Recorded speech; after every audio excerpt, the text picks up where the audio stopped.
This is Reframe, the podcast from the College of Education, Health, and Society on the campus of Miami University in Oxford, Ohio.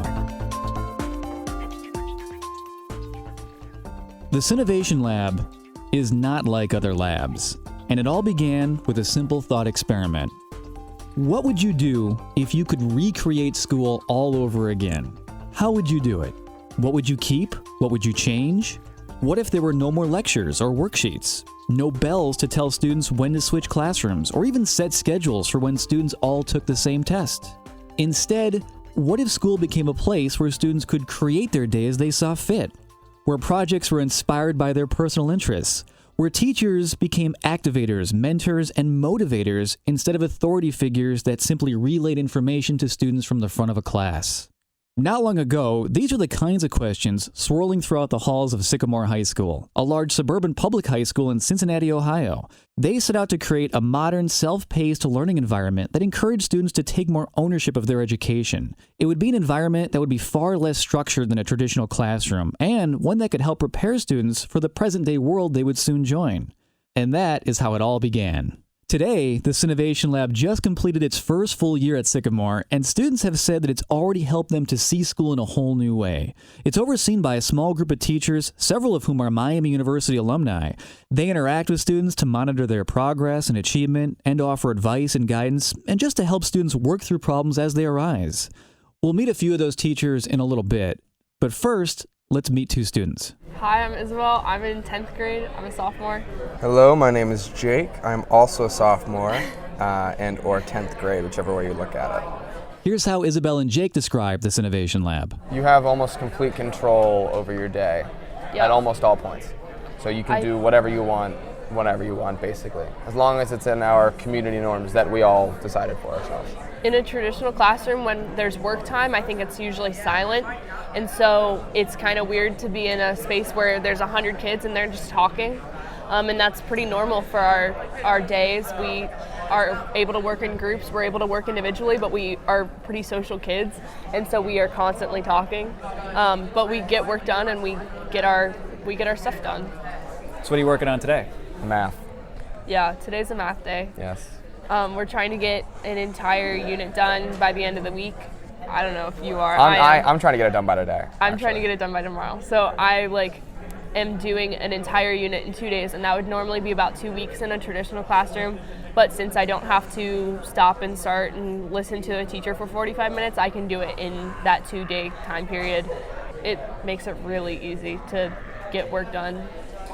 All across the lab, students are getting work done, but it doesn't look or sound much like any classroom most of us might remember. At a glance, the lab really looks like a big informal study hall that sprawls out across a theater that's been converted into a free-form learning space. There's students scattered all up and down throughout the stadium seating. Some are collaborating in small groups, while others are working alone on a laptop. Closer to the floor, there's students working through various equations and calculations on some of the many freestanding whiteboards.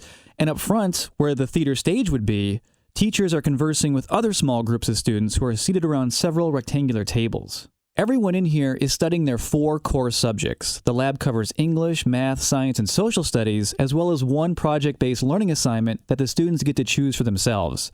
Their Spanish and music classes are still offered in a traditional classroom setting, but the Synnovation Lab is their primary learning environment. Students spend most of their day, most of their entire week, here in this one very large room. To explain a bit more about how this all works, here's Greg Cole.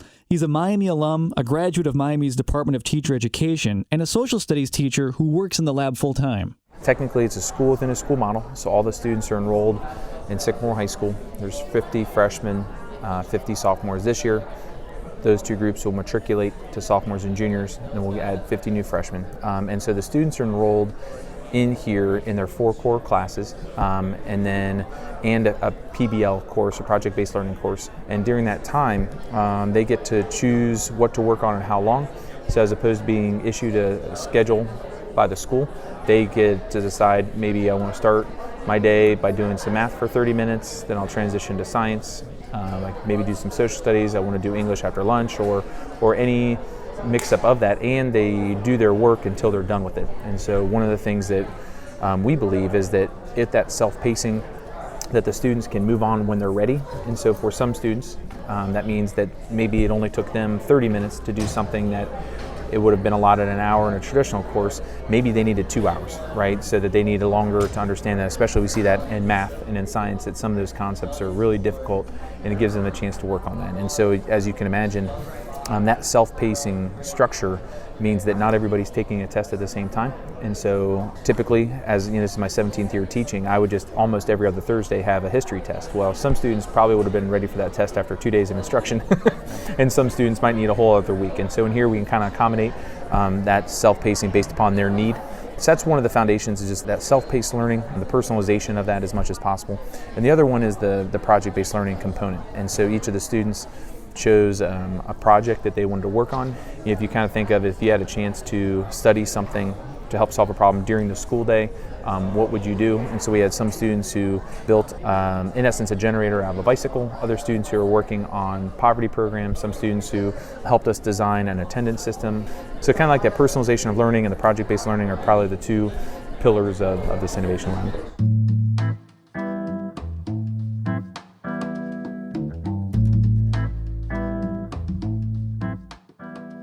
Mr. Cole says that this focus on personalization and the freedom and flexibility of the self-paced environment has really helped students build their teamwork and communication skills. And the project-based learning component has also connected their learning to real audiences and authentic real-world problems in a way that also helps students understand why they need to learn all this stuff in the first place. But these are not the only things that set this place apart from a traditional school. The Synnovation Lab is also changing the way students think about their grades as well.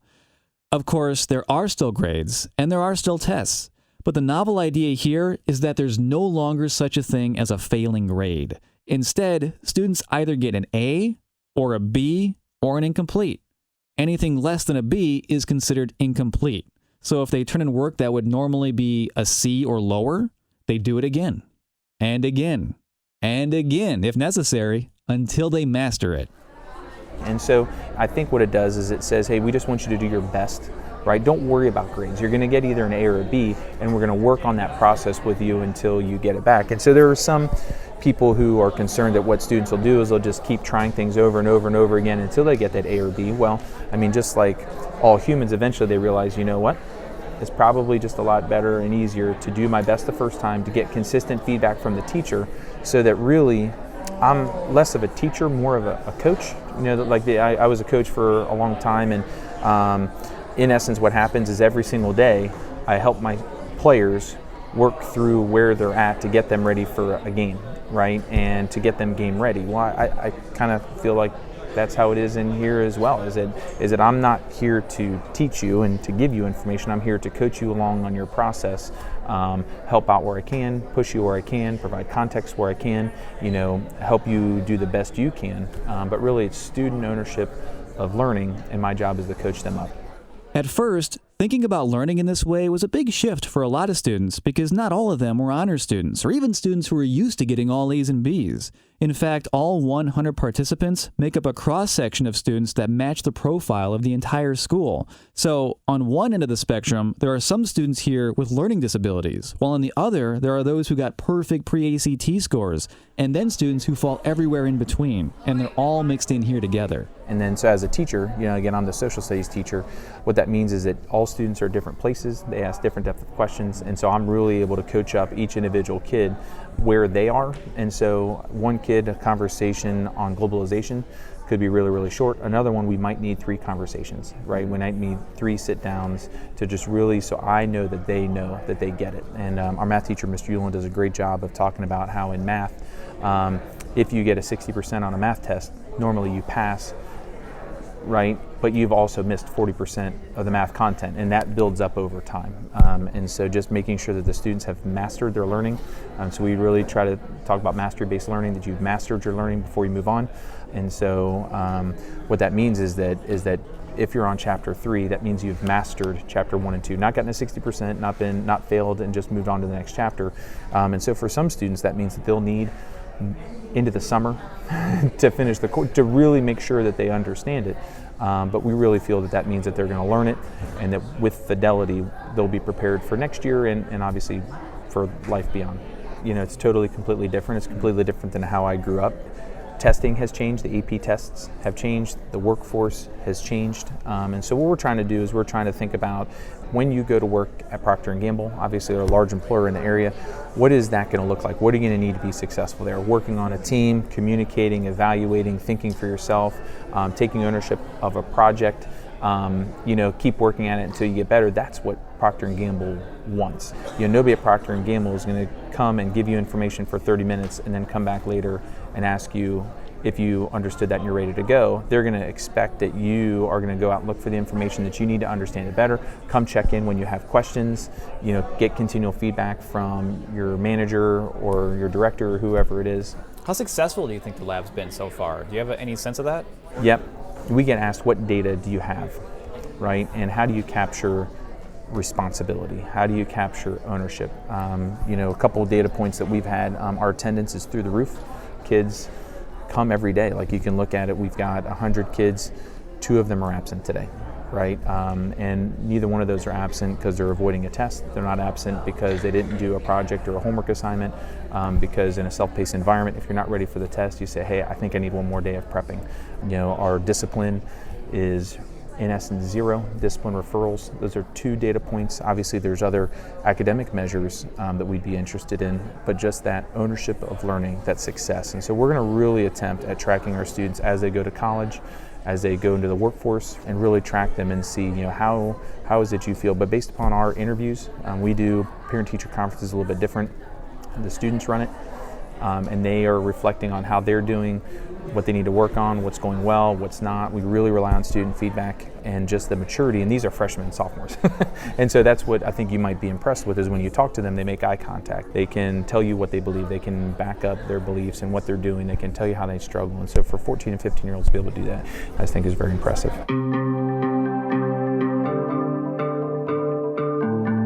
This idea of ownership is one of the most common themes in the lab. It comes up again and again. The teachers talk about it, the students talk about it. One of the big projects that's creating a lot of buzz is a YouTube series called Historically Inaccurate, which has become a big favorite among many students. Historically Inaccurate is a show that covers history from a variety of angles. Some of the episodes feature a main character, a student of course, who's messed up history in some way. So then he has to go back in time, see what he messed up, and solve the problem. And in doing so, the audience gets to see how history actually happened. It also has a new mini-series called Psych History, and it covers topics like World War II, Prohibition, the Cold War, the science of propaganda, and more.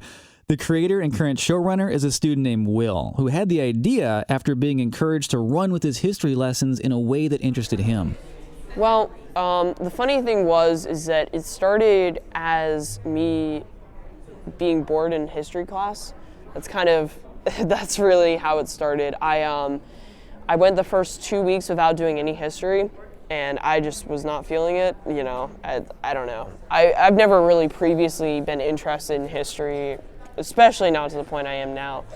And basically my teacher, which is Mr. Cole, he's over there, he said that, why don't you just go ahead and think about it in a light that reflects something that you're passionate about.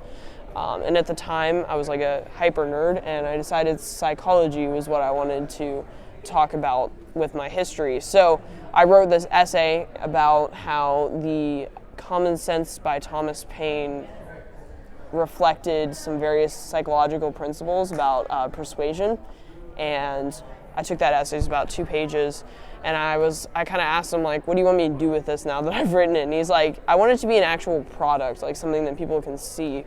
And it turns out that there was Ryan Schramm and Ryan White, which they're up there. But basically they said that they wanted to do a video as a project. And I said, well, I got this essay here. We could just read it in front of a camera.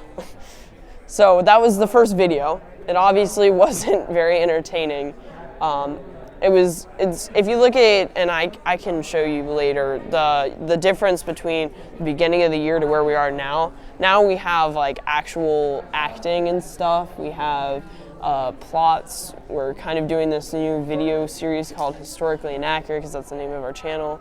I've been kind of the main spokesperson for it and kind of the leader. I help manage everybody, which has been awesome for me. Obviously, getting all those leadership skills before I'm even out of high school is difficult, but definitely rewarding at times. So. I love how it went from you not even liking history to having this idea to becoming this full-blown production and collaboration with all these students, and that's also like a crash course in leadership too somehow. It's been a wild ride. I feel like when people find their calling in here, it's definitely something really amazing. I think I found my calling, which, trust me, if you told me I would be doing videos for YouTube on history last year and that I was passionate about that, I'd look at you like you had four eyes, because I hated history last year. It's getting people out of this academic mindset where everything has to revolve around the grade and more about, like, you know, do I actually understand this? Is this something I enjoy? Do I want to learn more about this? Since the project has really caught on among students, Will now has a whole team helping him write scripts, act in skits, shoot video, edit footage, and more. In fact, students are involved in all kinds of ways. My name is Luis, and I am a freshman. Luis is in charge of all the marketing for the YouTube channel. So what I do in marketing is I look at the analytics throughout the entire thing, which we're able to do if you own the channel. So through the analytics, you're able to see views, subscribers, and watch time. And those are kind of the big three things in YouTube. So what I'll do is I kind of use the same method throughout each three, except subscribers is a bit different, and I'll get to that later. So for views, as Luis starts to dive in and explain his process, he talks about studying the way YouTube's algorithm works, about the kinds of titles that get clicks and those that don't, about how they need to still iron out the kinks in each video description, and about how their audience engagement strategies change from video to video. He's only a freshman, remember, but he talks about analytics for a full 15 minutes, like he's been doing it for years, before I finally ask him if his teachers are teaching him how to do all these things, or are these things he's learning on his own? I actually kind of had to figure that one out. What I usually do is I study it on sites, because there are lots of sites about YouTube's algorithm and that type of stuff, but since it's not completely figured out, I kind of have to check multiple sites and say, lots of sites are saying this, not that many sites are saying this is probably more reliable information, and then I'll try that out, and maybe if it doesn't work for us, I'll have to look for something else. But I also pick things up along the way. Like at the beginning, I was mostly just doing exactly what the sites told me, not really checking to see if it was going to be good or not. But then I started to see some of these sites contradict each other. Maybe I should see what seems more reliable. And I started to see, oh, I have access to the analytics. That'll let me see what fails and what doesn't and how I can use that, which kind of ended up becoming the main part of my job. So I guess as I go along and more people start watching and we have more access to things, I kind of see what I can take advantage of and kind of have to teach myself. These are just a few of the projects happening today on a typical morning. But here in the Synnovation Lab, it's not just a unique learning experience for the students, because, as you might imagine, this type of environment is a big change for the teachers as well, especially those that have a long history of teaching in traditional classrooms. I'm Greg Euland, high school math teacher here at Sycamore, graduated from Miami in 2001. Mr. Euland is also one of the lab's primary architects, and his experiences with students over the last couple of years have played a key role in helping to transform this space into the learning environment it is today. I've probably been at this for almost 10 years, so it was a hard shift, but it happened for me very slowly, so it was not like laborious. At first, I started getting maybe frustrated with the fact that I had to reteach a lot of stuff, because we live in a transient world now, so kids would go to soccer tournaments, kids would get suspended, you name a reason, and then when they came back, we had to fill them in on the gaps. So I started asking, how do I do that without literally reteaching them on my own time that I didn't have a lot of? So I started just by adding videos of my lectures so that if a kid was to miss, or even more importantly, if they were to miss something, they could go back and rewatch it. And so then I just built those. Eventually that led to a situation where I had flipped my classroom. So the kids were gaining the information from me, but they were getting that at home from the videos that I made. And then in class, they could do all their practicing. They could make all their mistakes. They could utilize my expertise to get help, and I could scaffold while they were there. One thing that's obvious is that, cheating or obtaining information digitally is a major hurdle that we have to overcome. You know, the days where I could give a worksheet and check to see if they got the answers right, we're gone. So it became way more about what I was observing, how I was willing and able to help them, and all of that needed to go on the clock, if you will. So I needed to add time where I could watch them work and allow them to make mistakes. So that model really worked well. So like, it took me 6 years to get all that stuff ready, but I had been doing that in the classroom for the last 3 years. So when you take the schedule away, you add a whole nother component. Basically, you're taking the minimum pacing requirements away. And we still have that. If they want to stay in here, they have to meet a minimum pace, but they could do all of math and then do all English. And so that created, I think, the final piece where they truly had to choose to learn, which I think is our little hidden benefit that we didn't even know about. A kid comes to me and says, I'd like to take this chapter 9 test, or I'm ready to take it. Maybe I don't want to take it, but I am prepared to take it, and today is the day. And in the opposite, they were always being told when they had to do things. And that created an atmosphere where education was more like a job or more like a chore. I mean, like we all do things that we have to do. We prioritize them based on the need and our enjoyment of that. So I've loved that piece. And honestly, why am I the holder of the information? With the web and math is relatively universal. It hasn't changed. So that's kind of the neat thing about math in the lab is that in essence, it is a very traditional math class. The kids do work, they make mistakes, they learn from those mistakes. They do that a couple days in a row and then they take a quiz. That quiz forms our next step. So if they don't do well on it, then they got to take another one, but we'll have a remediation session, which is what you're seeing going on. Mm-hmm. And then they do 2 or 3 quizzes and they take a test. The math hasn't changed, the structure hasn't changed, but what I had to completely flip was they didn't need me to introduce the information to them. There's books for that, there's videos for that. I made videos for that to help let them know that I am willing to do that for them. But my major role is now helping to fill in the gaps and challenge them. So provide support, provide structure, and provide rigor. It's made my job like a lot more enjoyable. Do you think it's realistic or feasible for other schools to do something similar? Like what you have here, can this be replicated in other schools, do you think? Well, I don't think this costs a lot of money. All I needed was a Google account, honestly. Some decent textbooks, but I'm using 3 or 4 different textbooks. So I've just kind of grabbed what I liked. Definitely takes open minds, commitment to a space, and some patience. But I think it'll grow. I really do. I think the product kind of speaks for itself in this sense. Our kids are really good communicators and they're happy.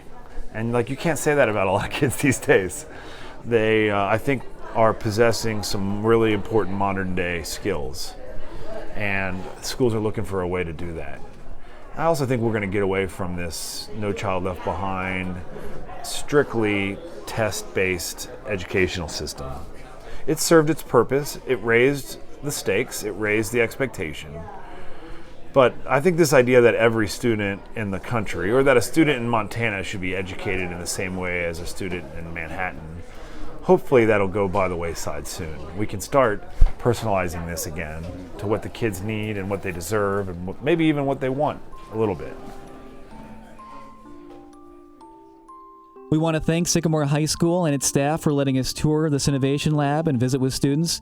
This is the Reframe Podcast. Thank you so much for listening. If you've enjoyed this episode, please share it with all of your friends. There are many more episodes available for free on Apple Podcasts and on Google Play Music.